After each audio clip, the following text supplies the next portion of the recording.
Esta es la imagen de un tubo de rayos X y el esquema de su funcionamiento. El tubo de rayos X es el componente del sistema de obtención de imágenes encargado de la producción de los rayos. Se compone de un cátodo polo negativo y un ánodo polo positivo envueltos en una carcasa que mantiene un vacío completo dentro del mismo. La carcasa es un contenedor que mantiene el vacío del tubo, el cual es muy importante, ya que si hubiera gas dentro del mismo, el flujo de electrones se vería afectado, reduciendo la producción de rayos X y aumentando la producción de calor.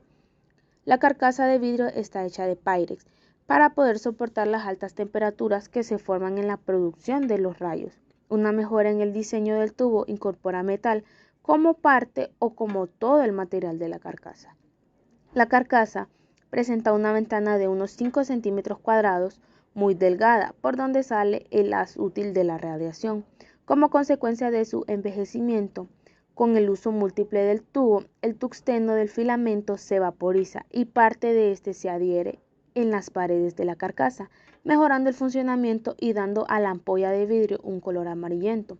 El cátodo como polo negativo del tubo es el encargado de la producción de los electrones que van a ir a impactar con el ánodo para la formación de los rayos X. Está conectado a un circuito de baja tensión de 10 voltios.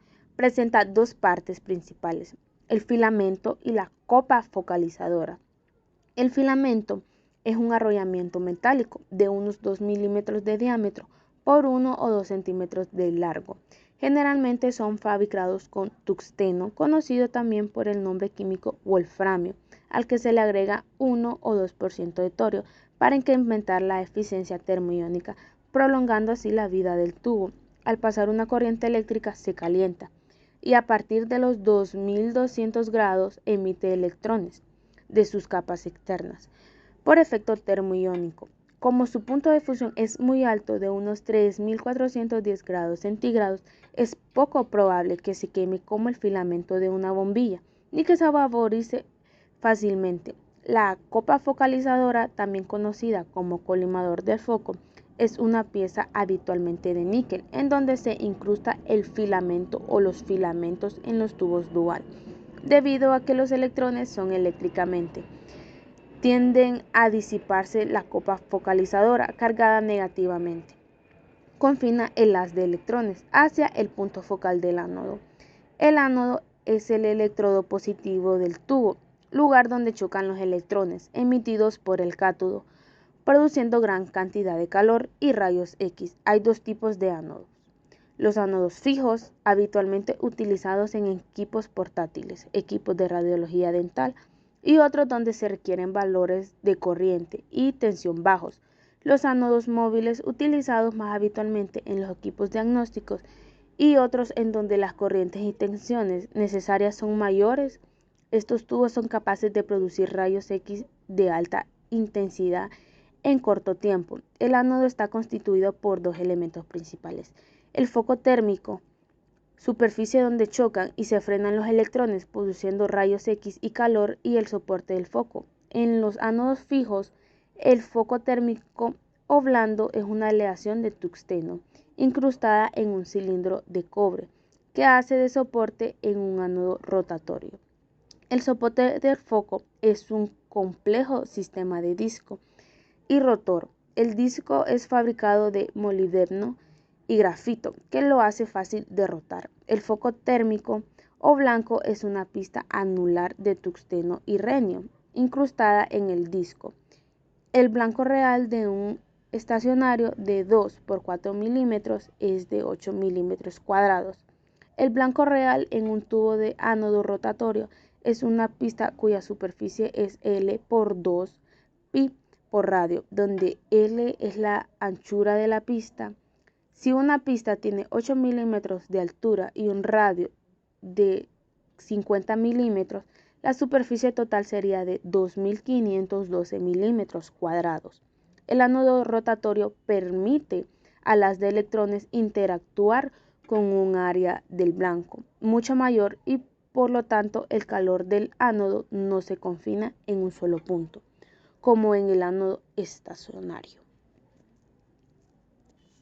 Principio foco-línea. El punto focal es el área del blanco desde la que se emiten los rayos X. La radiología requiere puntos focales pequeños debido a que se produce una mejor resolución espacial de la imagen. Desafortunadamente, cuando el punto focal decrece, el calentamiento del blanco se concentra sobre una área más pequeña. Este es el factor limitante para el tamaño del punto focal. El haz de electrones bombardea una superficie rectangular inclinada. El foco térmico real debido a esta inclinación, si observamos el foco real rectangular, es la dirección en la que emergen los rayos X. Se vería aparentemente cortado, como un cuadrado. Este es el foco aparente o efectivo. Con esta inclinación se obtiene una mayor área para el calentamiento mientras se mantiene el punto focal pequeño. Este diseño se conoce como principio focolíneo. El área efectiva del blanco o tamaño del punto focal efectivo es el área proyectada sobre el paciente y receptor de imagen. Este es el valor dado cuando se identifican puntos focales pequeños o grandes. Los tamaños habituales de foco son de 1,6, 1,2, 0,6 y 0,3 milímetros. Cuando el ángulo del blanco se hace más pequeño, el tamaño del punto focal efectivo se hace también pequeño. La ventaja del principio focolínea es que mejora la resolución espacial y la capacidad calorífica. El ángulo de inclinación se difiere según el tipo de tubo, entre 6 y 20 grados para radiología general. En tubos que operan a una distancia foco-película de 100 centímetros, el ángulo no solo suele ser menor de 15 grados. Un ángulo de solo 6 grados permite un rectángulo de bombardeo muy largo, que proporciona un tamaño de foco aparente muy pequeño en los tubos de rayos X de ánodo giratorio. De uso habitual no existe una pista anódica, sino dos construidas, con distinta inclinación y altura. Una pista proporciona el foco grueso y el otro el foco fino, según qué pista desea la bombardeada por los electrones. Para bombardear una u otra pista no existe uno, sino dos filamentos, cada uno de ellos enfocados a la correspondiente pista anódica. En una exposición determinada se pone incandescente un filamento u otro según la selección que se haya hecho previamente de foco grueso o foco fino en la mesa de control. El disco anódico se enlaza mediante un vástago de molibdeno al rotor de un motor de inducción electromagnética que le proporciona la fuerza de rotación. El motor de inducción electromagnética consiste en dos partes separadas por la carcasa. La parte externa es el estator, una serie de electroimanes X, espaciados alrededor del cuello del tubo dentro de la carcasa. Se encuentra un eje de cobre y hierro ligero que es el rotor. La corriente de cada bobinado del estator induce un campo magnético que rodea el rotor. El bobinado del estator se alimenta de forma secuencial, de tal manera que el campo magnético inducido rota en el eje del estator. Este campo magnético interactúa con el rotor ferromagnético, originándole un movimiento de rotación sincronizado con el bobinado del estator activado. Cuando el técnico utiliza el botón de exposición en un sistema de imagen, hay un corto retraso antes de la exposición. Esto permite al rotor acelerarse hasta su RPM máximo mientras se calienta el filamento. Solo en este momento se aplica el kilovoltaje pico del tubo de rayos X. Cuando se completa la exposición en sistemas de imágenes con rotores de alta velocidad, se puede oír el rotor disminuyendo su velocidad, deteniéndose en 60 segundos. El rotor de alta velocidad disminuye rápidamente porque el motor de inducción se coloca funcionando en sentido inverso. El rotor es un componente con un balanceo preciso y baja fricción, por lo que podría girar muchos minutos antes de frenarse por completo en un tubo de rayos X nuevo. El tiempo de deslizamiento es aproximadamente de 1 minuto. Con el paso de los años se reduce la capacidad debido al uso de los cojinetes del rotor. La capacidad calorífica se puede mejorar incrementando la velocidad de rotación del ánodo. La mayoría de los ánodos rotatorios giran dentro de 1400 y 10.000 revoluciones por minuto. Esquema del funcionamiento básico de un tubo de rayos X con ánodo rotatorio.